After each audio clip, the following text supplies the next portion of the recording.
Prezados irmãos, uma boa noite a todos. Com muita alegria que estamos aqui novamente no Centro Espírita Vicente de Paulo.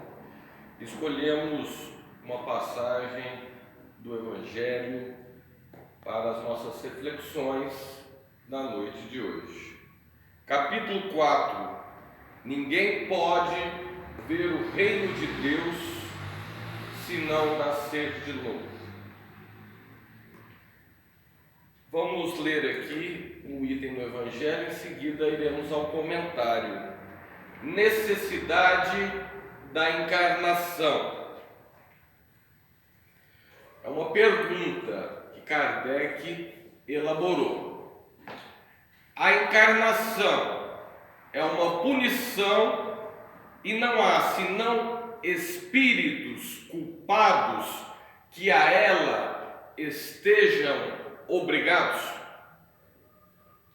Vamos repetir a pergunta, está chegando pessoas agora, né? Boa noite a todos. A encarnação é uma punição e não há senão espíritos culpados que a ela estejam obrigados? A resposta veio pelo Espírito de São Luís, em Paris, recebido em Paris no ano de 1859. Nós vamos ler a resposta, em seguida faremos o comentário. A passagem dos espíritos pela vida corporal é necessária para que estes possam cumprir, com a ajuda de uma ação material, os desígnios cuja execução Deus lhe confiou. Ela é necessária a eles mesmos, porque a atividade que são obrigados a desempenhar ajuda o desenvolvimento da sua inteligência. Deus, sendo soberanamente justo, deve considerar igualmente a todos os seus filhos. É por isso que dá a todos um mesmo ponto de partida, a mesma aptidão, as mesmas obrigações a cumprir e a mesma liberdade de agir. Todo privilégio seria uma referência e toda preferência uma injustiça. Mas a encarnação não é para todos os espíritos, senão um estado transitório. É uma tarefa que Deus lhes impõe na sua entrada na vida, como primeira prova do uso que farão do seu livre-arbítrio. Aqueles que cumprem esta tarefa com zelo vencem rapidamente e menos penosamente seus primeiros degraus da iniciação e gozam mais cedo do fruto dos seus trabalhos. Aqueles, ao contrário, que fazem mau uso da liberdade que Deus lhe concede, retardam seu adiantamento. É assim que, por sua obstinação, podem prolongar indefinidamente a necessidade de reencarnar. É então que a reencarnação se torna um castigo. Vejamos, o Espírito de São Luís responde a Kardec e a todos nós que a nossa origem foi a mesma, que Deus, nosso Pai de amor, bondade, misericórdia, que Jesus nos ensinou a chamá-lo de Pai, pois poderíamos falar Mãe, por que não?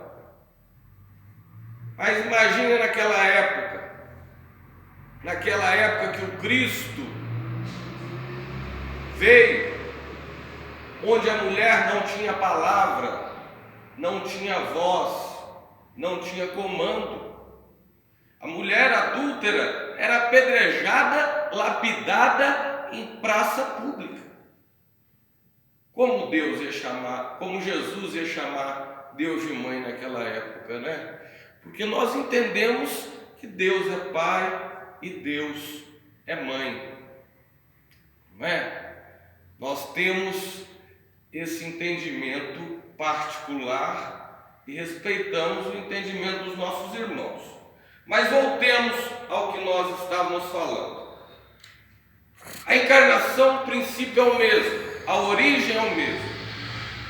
Não há privilégios, a cada um segundo as suas obras, a sua recompensa, o seu adiantamento moral, uma felicidade real, mais próxima, até chegar um momento em que não teremos mais necessidade de reencarnar, de voltar ao mundo, um mundo que nós temos como uma escola, vamos dizer assim, um mundo de provas e de expiações, onde não existem tantas pessoas assim, tão iluminadas. É claro que missionários vêm ao nosso encontro, mas devemos lembrar que nós espíritas e muitos religiosos somos devedores em nosso passado espiritual. E agora estamos despertando com a realidade do Cristo. Porque o Consolador prometido por Jesus, que traria de uma maneira mais clara o que ele falava através de parábolas para as pessoas em geral, elas não entenderiam. Ele explicou as suas passagens para crianças espirituais. Aos seus apóstolos, pessoas mais próximas de fé, já era difícil compreender o que o mestre dizia. Então a doutrina dos espíritos vem nos falar a respeito desse tema da necessidade da encarnação. Nós temos essa necessidade, nós temos que aceitá-la. Estamos encarnados em um mundo de provas e expiações. A criança primeiro vai, na minha época era jardim de infância, depois ao pré-primário, depois ao primeiro grau, depois ao segundo grau, depois se especializa, depois faz um mestrado, um doutorado, não sei. Estamos aqui numa escola e devemos estar atentos que estamos numa escola onde a evolução mudou, deu um salto há pouco mais de 2000 anos. Após a vinda do Cristo, que a Terra saiu de mundo primitivo e passou para mundo de prova e expiação. Então a reencarnação é uma necessidade para nós aprendermos, para nós desenvolvermos a inteligência e através do livre-arbítrio que Deus nos concedeu, estarmos mais preparados para as nossas próximas experiências, adquirirmos uma força, uma fé maior para fazermos melhores opções em nossa vida.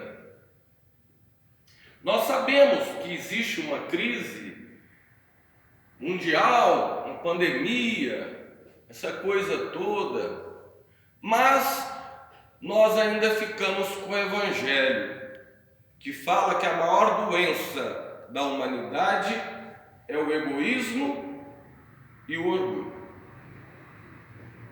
Esses são os grandes males que nós temos que combater em nós, tendo em vista o nosso futuro espiritual, prosperidade.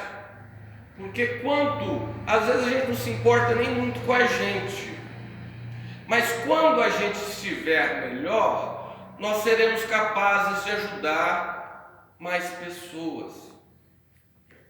O Cristo teve privilégio, Tiago? Muitos podem falar isso, porque tem uma fala de Kardec que nós não compreendemos tão bem. Ele fala que o Cristo ascendeu em linha reta para o Cristo, para Deus, né? Que ele não teve pedra de tropeço, seria assim. Ele não viveu como nós, a origem dele não foi no mundo primitivo, não foi no mundo de provas e expiações, ele não passou por dificuldades acerbas para se preparar, não teve a mesma origem.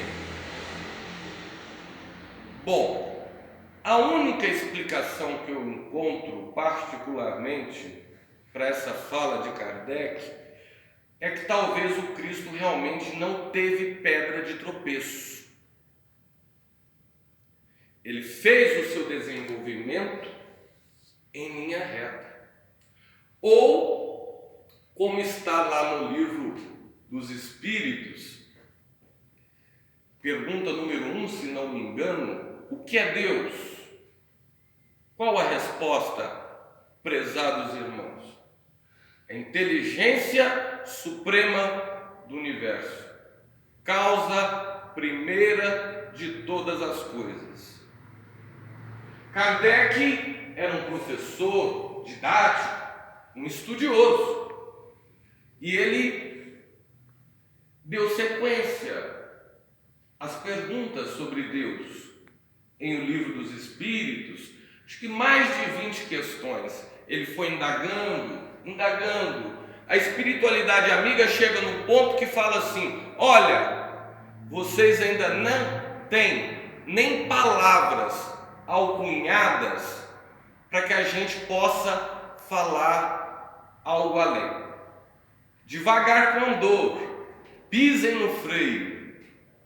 Então, prezados irmãos, a doutrina dos Espíritos, ela veio trazendo a mensagem na época que era preciso esse despertamento sobre a realidade da reencarnação, das nossas múltiplas existências, e trazendo a mensagem do Evangelho de Jesus à luz da doutrina dos Espíritos, explicando tudo aquilo que o Mestre nos disse, ou pelo menos tudo aquilo que nos é possível compreender devido ao nosso estágio evolutivo. Por exemplo, numa sala de aula, você vai fazer matemática.